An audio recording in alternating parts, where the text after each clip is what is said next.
It's great to see all of these animated and robust conversations that are happening in the sidelines and in the hallways.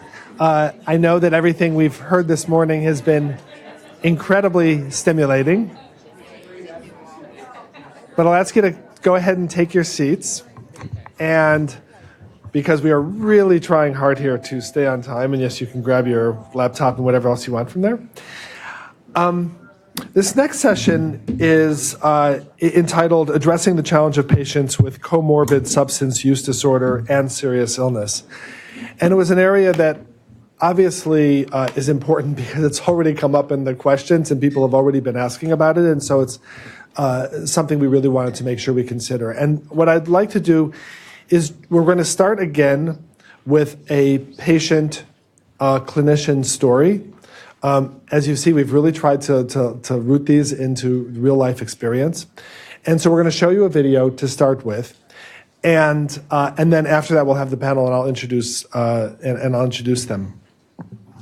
And the background on this video is that at Dana-Farber, I'm the collaborating physician for a nurse practitioner, Dan Gorman, who you'll see in a moment, who is the director of our outpatient palliative care clinic at the Farber.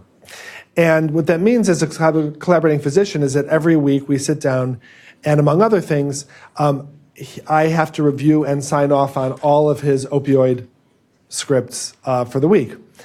And it's an opportunity for him to sort of tell me about patients and what's going on and so forth.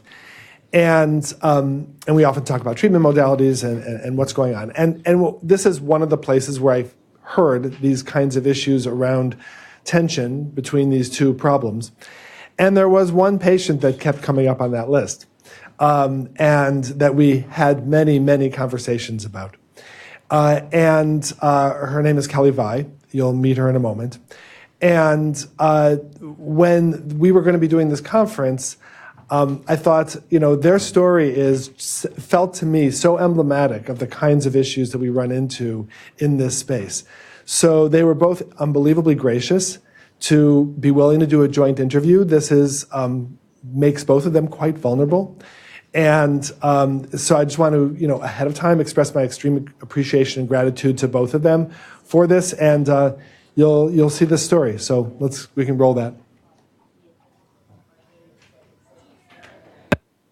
My name is Kellie Vye, and I've been seen at Dana-Farber for about 6 years now. My name is Dan Gorman. I'm a nurse practitioner in palliative care here at Dana-Farber. I've had cancer in 4 different places. It started off in my breast, and I had them both removed. And then it went to the brain, and I had a tumor taken out of the brain. And a lot of people told me that they didn't think I was going to survive after that.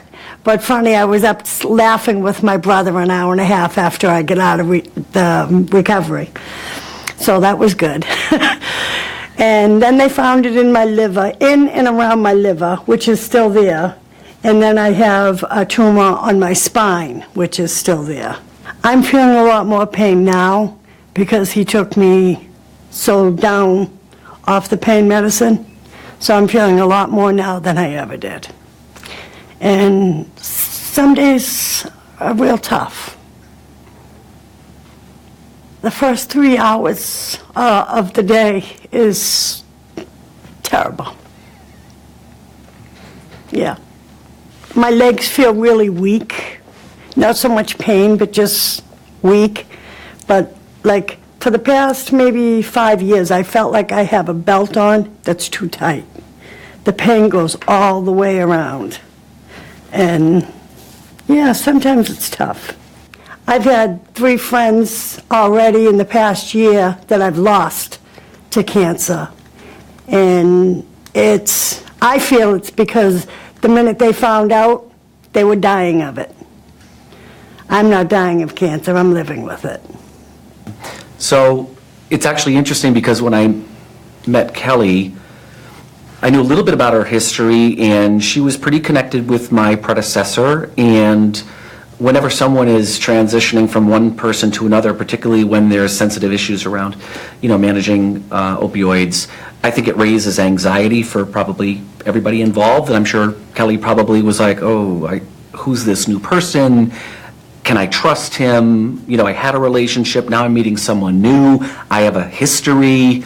Will he understand me? And in short order, I think Kellie and I really became quite fond of one another professionally. Absolutely. Yes. I really respected her history. I always respected the fact that Kellie was pretty transparent with me. It started when I was like 13. I had a lot of problems with my teeth. So every time that we went to I went to the dentist, he gave me Vicodin. And every time he pulled a tooth, he would give me 10 Vicodin. So by the time 16 teeth were pulled, I needed them Vicodin. So I just kept getting them. And then from there, it went from Vicodin to Percocet, and then Percocet to OxyContin. And from the OxyContin, I went to the heroin, and haven't touched that in almost 2.5 years, which I'm very grateful for. And now it's just, I take the medicine that Dan gives me just so I can function during the day. I mean, I can tell you when it's 3 o'clock in the afternoon, regardless on a watch or a clock, because at 3 o'clock my body just starts to go down. By 4 o'clock I have to lay down. I'm on 8 milligram dilaudid and methadone. And methadone is to keep me stable from the drugs, which helps tremendously. That keeps my head straight. And the dilaudid is for the pain. I get 8 of them a day, and I try to make 6 last so that I can take 2 going to bed, which doesn't always work, but that's what we're doing right now. And just doing the best I can with what I got. I think, those of us in palliative care, we are not trained in addiction management. Our expertise is in generally managing patients with complicated issues related to their cancer. However, over the last 3 to 5 years, we've all had to get a bit more savvy in understanding how to care for complicated pain patients as well as patients with opioid use disorders. And it's an ongoing education of how to best do that. And a lot of it, frankly, is on the job. And sure, there are courses and there are, conferences you can attend to, but when the rubber hits the road and you're working with a patient, that's where you're really going to gain a lot of the experience. You want to sort of understand. So lots of questions. Tell me about things. Give me some history. And a lot of that is just forming a relationship. And that doesn't happen in the first visit. I think, we have some skills to help tease out what we need to know, but a lot of relationship takes time, and trust takes time. And, honestly, if there were breaches in the trust, and we've had to talk about those things, I just put it out there. And I think that's been a really nice thing about working with Kellie, is that we're very honest. He'll put it out there, and when I screw up, the first thing I say to him was, all right, Dan, we have a problem. I screwed up. So if I have to give you a urine today, it's going to be dirty. Well, because I want him to know, I don't want him to get the urine and go, oh, by the way.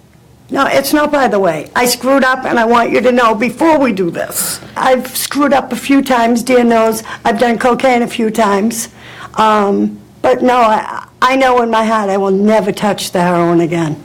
Ever. It makes me sick to my stomach thinking about it. That's how dangerous it is. And that's not even a question. No. I had to, because I knew if I didn't, it would have killed me. I knew that in my heart. If I didn't make a change, it would have killed me. And, if I'm not going to let the cancer kill me, I'm certainly not going to let a straight drug take me down. That's for sure. And I think this is, one of the challenges that we deal with now, is knowing when someone has screwed up, but yet we want to take care of them. How do we do that? How do we safely manage that, reduce harm, protect Kellie in some ways from making bad decisions. I'm a human being, I worry. In general, there are strategies where it might be more frequent visits, as Kellie just said. We've had a few. Yeah, we've had those. Yeah. I mean, it might be, frequent urine toxicology, assessing the urine to make sure what we're prescribing is there and other things that shouldn't be there aren't. Sometimes we'll do short prescriptions, even as infrequent as 1 week supplies. Which are normal. Usually we see each other every other week. Right. And if I come up with a dirty urine, he's more comfortable with me coming back in 1 week. I will tell you this, it's not a comfortable position to be in as a caregiver, as someone who wants to help Kellie and my patients, to then feel like I'm in this adversarial position where now I have to be the cop, police the opioids. That's not inherent to what we want to do. We want to be able to help. Right. So to have to then police this is an uncomfortable position, but it's part of my job. And what the strategy with Kellie and I try to do with the majority of patients that we struggle with this is to just put it out there and say, the way that this relationship will work is if you and I are honest. If I have concerns, I'm bringing them forward.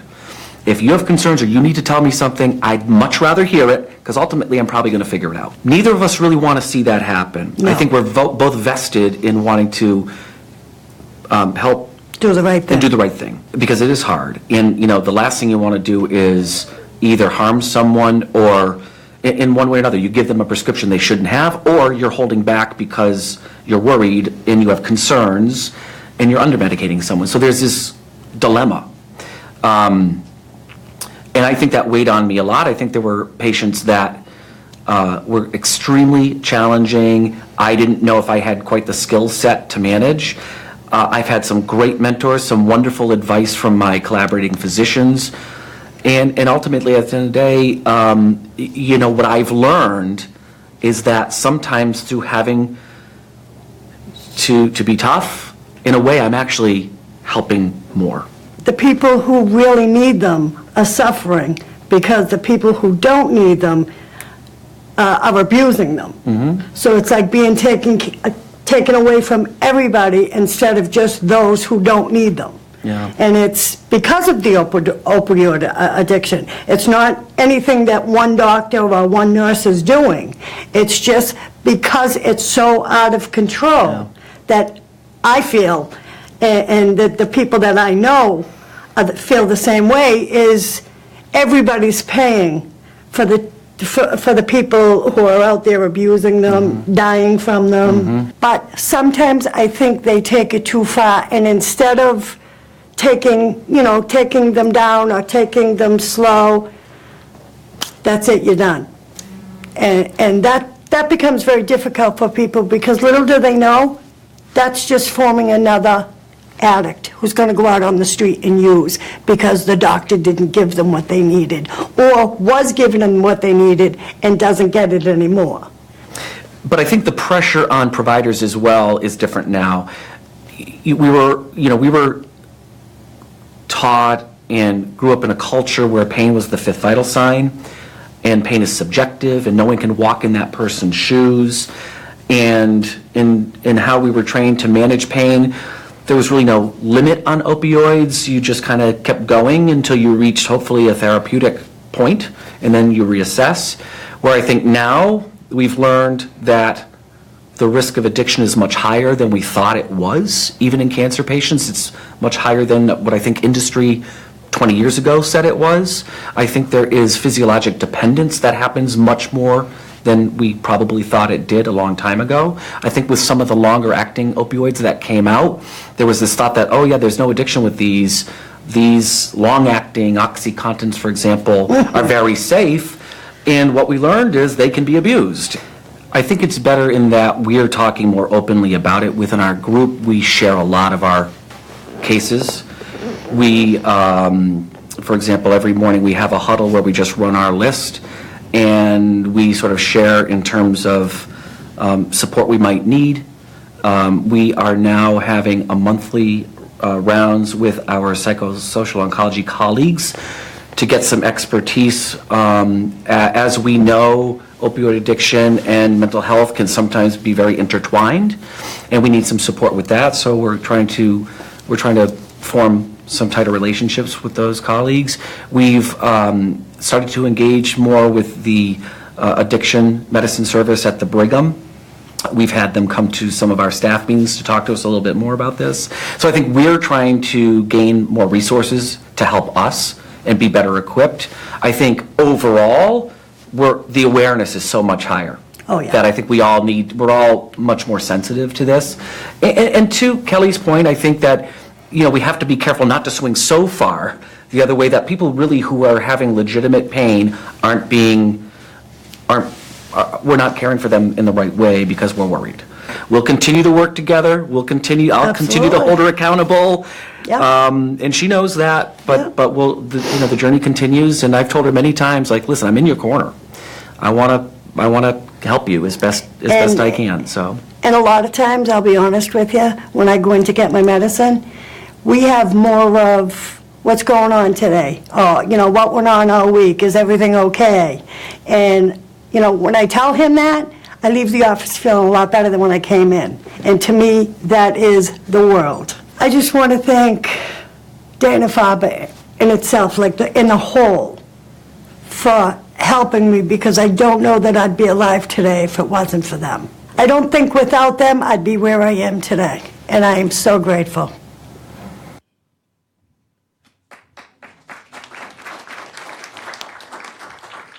I promise we didn't ask her for that plug at the end.